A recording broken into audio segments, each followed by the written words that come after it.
양파 심어놓고 겨울 나는 동안 보온을 위해 부직포를 덮어줘야 하는가에 대해서는 언뜻 생각하면 간단한 것 같지만 알고 보면 그리 간단하지는 않습니다. 우선 생각나는 건 추운 지방에는 덥고 다소 덜 추운 지방에는 덥지 않아도 된다는 생각이 들 겁니다. 물론 추운 지역에서 덮어야 할 이유가 더 많지만 손바닥 농장만 해도 어떤 해는 덮었다가 어떤 해는 덮지 않습니다. 요인이 즉흥적으로 정하는 건 아닙니다.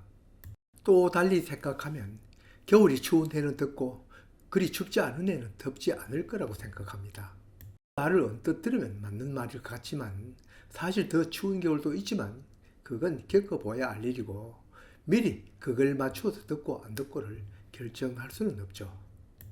양파밭 보호는 추운 지역일수록 더 필요하고 다가올 겨울은 닥쳐봐야 확실히 알겠지만 추운 해일수록 덮은 효과가 더 있는 것은 분명합니다. 마늘밭은 더더욱 그렇습니다. 남쪽은 난지 마늘을 심고 북쪽은 한지 마늘을 심으니 꼭 남쪽은 덮지 않아도 되고 북쪽은 덮어야 한다는 말도 말이 안 됩니다. 마늘 농사이든 양파 농사이든 이웃의 부직포를 덮는지 살펴보는 것도 한 방법입니다. 마늘이나 양파 농사 한도에 지어보는 것이 아니니 해마다 덮는 지역은 우리도 따라 덮는 것이 좋을 것입니다. 본 영상에서는 양파에 대한 것이므로 지금부터는 양파에 한해서 얘기를 드리고 그것도 우리 손바닥 농장 양파를 중심으로 얘기를 진행하겠습니다.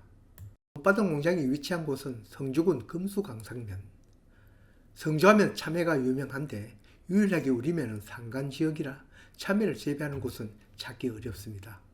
아마 바로 북쪽에 있는 김천이나 영동, 대전과 겨울 온도가 비슷할 겁니다. 여기 양파밭 작년 11월 21일 촬영한 것인데 작년에는 공교롭게도 모종이 큰 양파를 그것도 일찍 심었습니다. 작년에는 예년보다 더 일찍인 10월 5일 심었는데 겨울 오기 전에 충분히 발뿌리를 내리고 양파도 많이 커서 아무리 추운 날씨가 닥치더라도 겨울을 무난하게 날 것 같으므로 보온을 하지 않았습니다. 오히려 겨울이 더 따뜻하지 않기를 바랬습니다. 오히려 겨울이 춥지 않을까봐 걱정이 되었습니다. 왜냐고요? 지난 가을 모종을 일찍 심거나 거기에 굵은 양파를 심거나 그의 겨울이 따뜻하면 양파는 웃자라서 추대나 쌍양파가 많이 나옵니다. 첫째, 이른 모종 심기. 둘째, 굵은 모종. 셋째, 온난한 겨울. 이 세 가지 중 겹치는 것이 많을수록 추대가 올라오고 쌍양파가 될 확률이 높습니다. 다만 대구, 근교, 영남 지역은 겨울에 강수량이 적습니다. 추위 때문에 죽는 것이 생기기보다 말라 죽는 것이 생기기 쉽습니다. 부직포 대신에 관수를 충분히 해주는 것이 겨울을 나는데 더 효과적입니다. 채소이든 나무이든 겨울에 동사하는 경우는 춥고 배고파 이러는 경우가 많습니다. 그래도 보온까지 하면 더 안심이라고요? 그건 아닙니다. 앞에 얘기한 대로 이런 양파일수록 내년 봄 지나면 추대가 올라오거나 쌍양파가 올라올 확률이 많습니다. 작년에 하도 쌍양파와 추대양파 때문에 시겁을 먹어서 올해는 이보다 보름에는 훨씬 지나서 심었습니다. 다운으로 된 모종을 심을 계획으로 18일 늦게 심었으나 여기도 변동이 있었습니다. 손바닥 아줌마가 자기 지인이 심은 양파는 주위 사람들이 사 먹어보니 보관이 오래가고 양파도 실하다는 얘기를 듣고 우리도 그걸 심자고 합니다. 알아보니 카타마루라는 품종이었습니다. 이름 있는 품종을 심으려면 여기처럼 트레이 모종을 인터넷을 통해 구입해야 합니다. 부랴부랴 이 카타마루와 킹콩이란 국산 품종 두 가지를 구해서 심었습니다. 그러다 보니 양파 심는 시기도 늦었고 모종도 어렸습니다. 올해는 부직포를 덮어야 합니다. 지금까지 얘기했것처럼 덮을까 말까도 몇 가지 상황을 생각해서 결정을 하면 좋겠지만 언제 덮을까도 생각은 해봐야 합니다.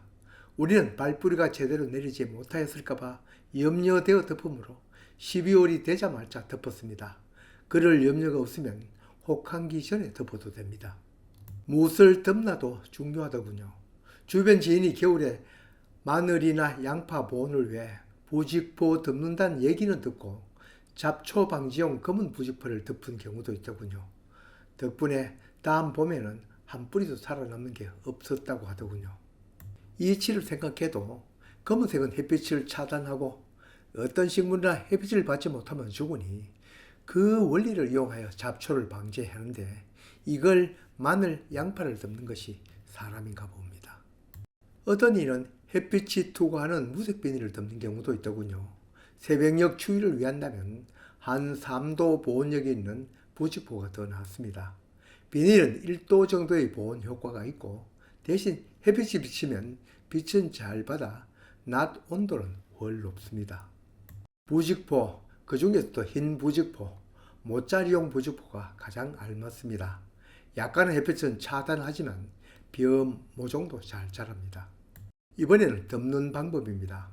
부직포 무게에 또는 겨울 동안 눈이 내려 양파같이 눌릴까봐 활대를 꽂아 터널을 만들어 덮는 것도 보았습니다. 그런 염려는 덜 겠으나 한 가지는 유념해야 합니다. 바로 보습입니다. 겨울 동안 내리는 비나 눈을 맞아 토양이 마르지 않아야 되는데 눈이 와도 심지어 비가 와도 흘러내리니 겨울 동안 한두 번은 따로 관수를 해주어야 합니다. 활대 없이 터널을 만들지 말고 그냥 덮어두고 군데군데 부직포 꽂이 눌러두면 눈이 와서 조금씩 눌린다고 해서 그 안에서 탈 없이 자랍니다. 지금까지 첫째, 우리 양파밭에 부직포를 씌워야 할 것인가? 둘째, 씌운다면 언제? 셋째, 어떤 것을 씌워야 보온을 할까? 넷째, 활대를 넣어 터널을 만들 것인가에 대해서 비교적 자세히 얘기 드렸습니다.